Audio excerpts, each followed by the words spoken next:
Why we love people we can't have. I didn't fall in love with her the day we met. That would have been too simple. I fell in love with her in moments. The kind you don't notice until they start living inside you.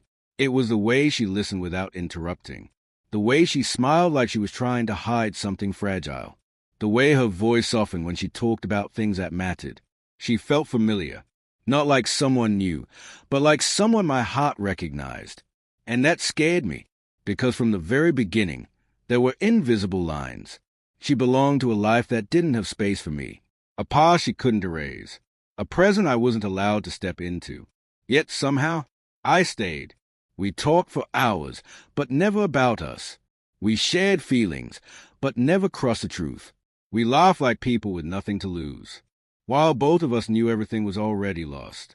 I told myself I was just being kind, just being there, just enjoying the moment. But my heart was already writing a future she never promised. Every time she pulled away, I leaned closer. Every time she went quiet, my mind grew louder. I reread old messages, searching for meaning between words that were never meant to hold that much weight. And the worst part? She didn't do anything wrong. She never lied, never made promises, never said she was mine. I created the hope. I built the dream. And then I suffered when reality refused to match it. That's how loving someone you can't have begins. Not with passion, but with possibility. When someone is unavailable, your mind fills the empty spaces.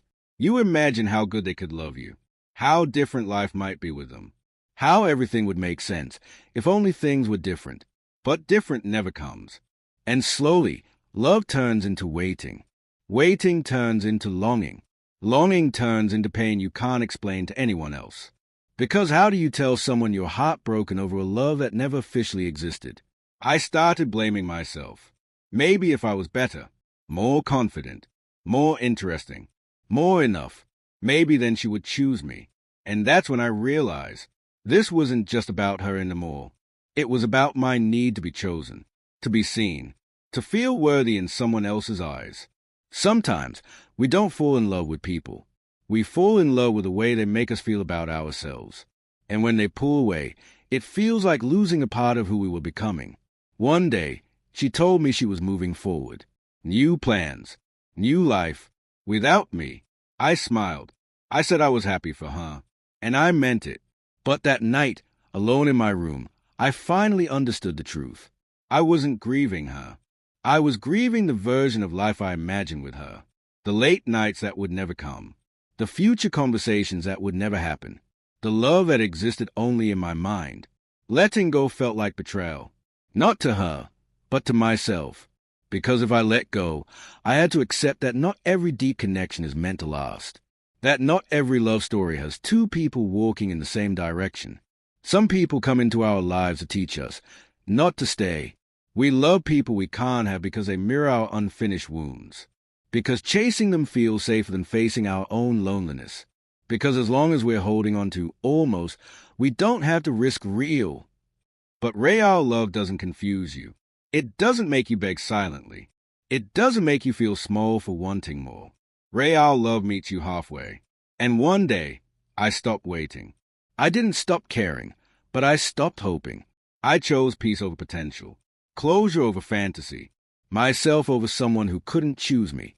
And in that quiet moment of letting go, I learned something important. Sometimes, the reason we love people we can't have is because we haven't yet learned how to love ourselves enough. To walk away. Why we love people we can't have. I met her at the wrong time. Or maybe she was the right person who came when I wasn't ready to accept reality. She laughed easily, but her eyes carried something heavy, like she had already lived 100 quiet heartbreaks. We talked about everything and nothing. Late-night conversations, shared silences, moments that felt bigger than words. But she was never mine. She belonged to another life, another story, one where I was just a chapter, not the ending. Still, I fell, not suddenly, not dramatically, but slowly, the way people fall when they think they have time. Every message from her felt important. Every reply that came late felt painful. When she smiled at me, my whole day felt lighter. When she didn't, I questioned my worth. And that's when I realized something strange. I didn't love her because she was perfect. I loved her because she was unreachable.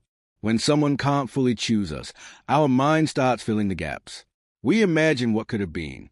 We turn small moments into lifelong dreams. We mistake longing for love. She never promised me anything, and yet I expected everything. Sometimes I wonder if I was really in love with her, or with the version of myself I became when she was around.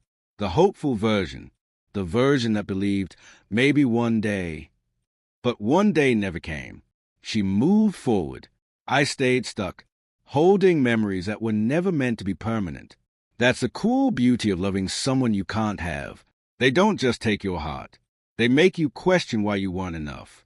And the truth is, it was never about being enough. Some people come into our lives not to stay, but to show us what we deserve. We love people we can't have because they represent something unfinished inside us. A need for validation, a fear of letting go, a hope that pain will turn into meaning. But love that hurts this much is often teaching us to choose ourselves. And maybe the real lesson isn't about why they couldn't love us back, but why we kept loving someone who couldn't.